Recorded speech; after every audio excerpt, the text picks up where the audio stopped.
beautiful people. You're most welcome to Footbridge with Betswell. Here we discuss lifestyle, faith, and culture. Thank you so much for joining. Today, I'm quite excited because we are starting a new series on marriage and family life, and it's a series that's quite close to my heart. We'll mostly be talking about Christian marriage. And today, we are going to talk about some three crucial issues or challenges that come up in most Christian marriages. Issues that must be tackled with caution, and every couple must be very intentional when talking about them. So I'll start by saying that for Christian marriages, for Christians, a marriage is more of a divine assignment than an achievement, a task given to a man and a woman with a specific role. Like the man has a specific role and the woman has specific roles. They have specific roles and responsibilities which they have to be accountable for at the end of the road. So it's an interesting yet delicate mission, as it is the foundation of many societies, a breeding ground for every child, and of course, every human person. So today, like I said, we're going to discuss some delicate aspects and key issues that every devoted and intentional couple should handle with great caution. So I met this marriage counselor some time ago. He mentioned these issues to me just before our big day. And throughout my marriage journey, I eventually understood why he paid particular attention to these issues. I'm talking about communication, finance, and third-party involvement. These are very crucial issues that determine the texture, or shall I say the substance of every marital relationship, and also family life. So in this episode, I would like you to meet this very special guest. He is a mentor. He is my godfather. He is a marriage counselor, a knowledgeable marriage counselor. He's been doing this for ages. He's a man of honor, a husband, and a father of 4 kids. His teachings marked me, and so I'm so glad to be able to bring him today on this platform. I'm so glad to know that he accepted to share his knowledge and experience with us. So thank you for joining. Uncle Dominic, thank you so much for agreeing to do this. You're welcome. Thank you. All right. We're just going to jump right into it. I'll just go straight to the first question. It's about communication. You know, unlike popular belief, especially among young people, that will think that love is all that a couple needs. But in marriage, love is like a rose that must be nurtured constantly, or like a fire that must be kept aflame. And I personally believe that communication is one of the main ingredients that nurtures love. So I bring this question to you. From your experience, your interaction with people, and your own personal journey, marriage journey, why do you think that proper or effective communication is so crucial in a marriage? I think your definition is very, very accurate. That marriage is like a plant that must be watered to grow. So when two people come together, when we talk about love, love is give and take. So that is already a process of two persons. And communication in a married life is, you can just compare it to the blood that flows in your vein. If you do not have blood in your body, you dehydrate. So if two people live together and they don't communicate, it's just like your hands are dehydrated because they become numb because blood is not flowing. So if the husband does not communicate with the wife, there is numbness between the two of them. Communication is what? Is being able to unveil to the other person your real feelings, your options, your thoughts, and so on. Now, this is very important. You talk about communication in married life.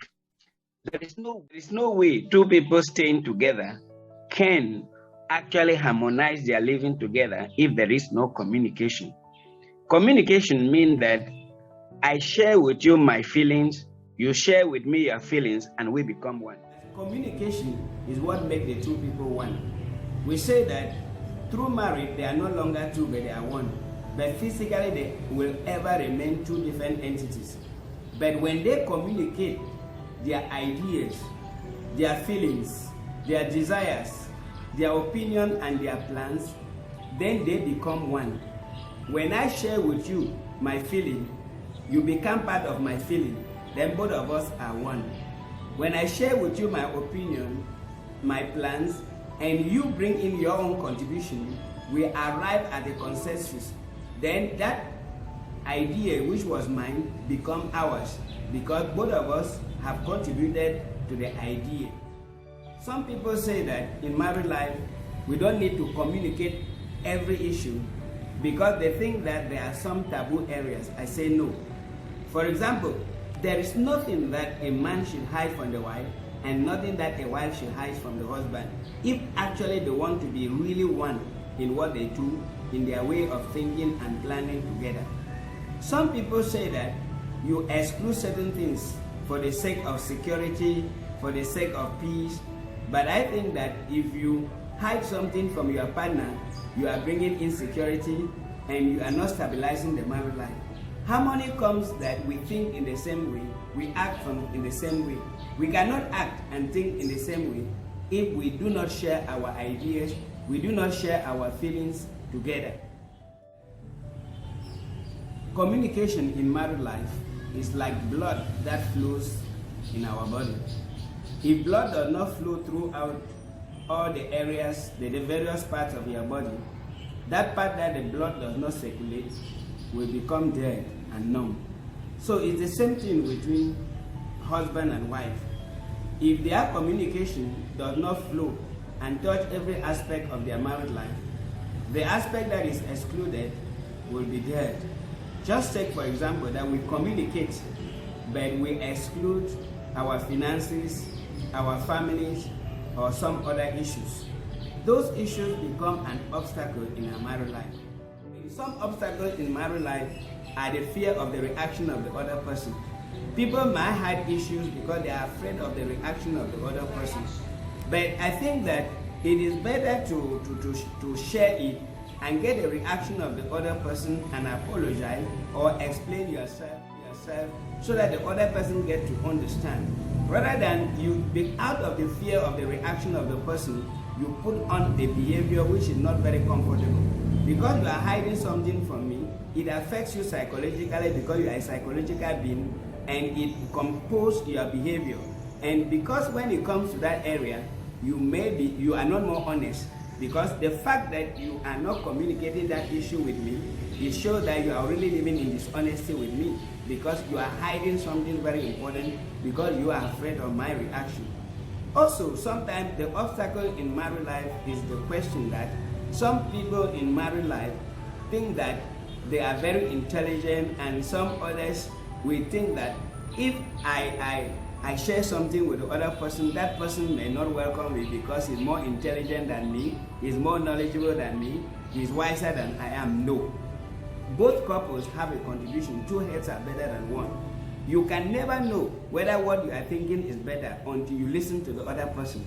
It is when both parties contribute to the same idea that I can now say, oh, she has a better idea or he has a better idea. For the sake of particular Africans, some people will say that for traditional reason, I'm a traditional title, I belong to a particular nobility or a particular set of society where some information should be considered from women and children. So they will use that protest to say, okay, I cannot share this information because it is forbidden for my wife to know this. But when you look at that information, it is not constructive information. It is not information that builds harmony. It is not a peaceful information. It is not developer information. It is selfish information to protect our rights and to do what is wrong in darkness. So communication is the proper lubricant for a real love in married life. So I believe that a couple that are really communicating well and communicate perfectly are very loving, very understanding, and very peaceful, and they will live long. I just want to add my 2 cents on communication. Uncle Dominic mentioned that communication has to be true, honest.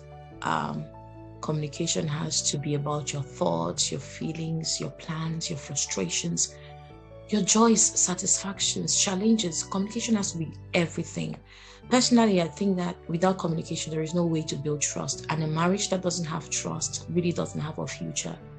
because trust is integral. It's very, very, very important. So I just want to say that for me, communication has to do not just between you and the spouse, but also to involve God to be able to direct you. And as a couple, communicate with God also to give you direction as to your family, your projects, and generally your marriage journey. So I just want to add my voice to his by saying that communication has to be about everything, from projects to procreation, to the choice of food, to budgeting, to everything, including sexual intimacy. Communication has to concern every aspect, no taboo, just like Uncle Dominic said. Communication, I believe, enables a spouse to understand each other, because these people came from different places. They were raised differently. So they really cannot say that they know a lot or enough about each other. And how well can you know about somebody except if the person truly communicates to you how they would love to be treated, and the things that they like and the things that they don't like. Sometimes you can observe, but sometimes you cannot read minds. We don't have that kind of power. So transparent and honest communication is very, very important. So listening to other people and in my own personal short journey so far, I know that the things that acts like a bridge in communications, a communication that we must avoid: accusations, violent confrontations. We must avoid secrets. We must avoid violent outbursts. We must avoid public rebuke, because it comes across like disrespect. We must avoid ignoring or disregarding someone's complaints, no matter how trivial you think they may be. We must also avoid competition, because it's a teamwork. It's not really like you can win and the other person is losing. If one person is winning, everyone is winning. If one person is losing, everyone is losing. So we must avoid public displays, especially in front of the children or any other third party. And also we must avoid malice. Women are accused all the time for keeping malice and grudges. We must avoid that. And of course, we must avoid pride. Pride is horrible, because it's not about who is bigger. It's about how much you can give up yourself to be able to compromise and get to that point where you become inseparable. These things I'm saying to you are things that I try to practice myself on a daily basis. Believe me, as you know, it's not easy, but it's something that we really, really have to be intentional about, things that we have to really, really work on. Yeah. So communication cuts across every other aspect in marriage, and true, honest communication and proper dialogue, as Uncle Dominic said, is a lifeblood of every marriage. It's like oxygen. Without it, it doesn't work. And most often we notice that when there is that blockage, or there's a pile of things that have not been talked about, the marriage just reaches a stalemate. And that's why we hear all these disastrous, terrible things happening on social media and in the families around us. Two people living in the same house, but they're like enemies.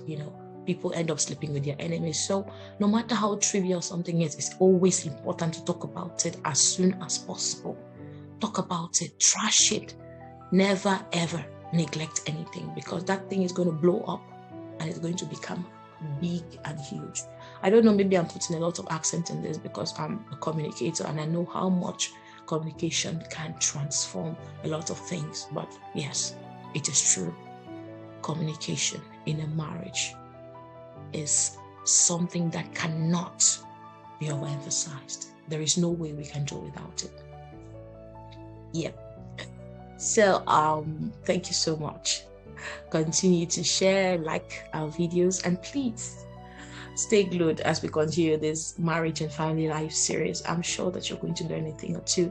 And of course, we'll love to hear what you have to say about these issues. Please leave a comment, have your say. You can also send a video or something. Just let us know what you think.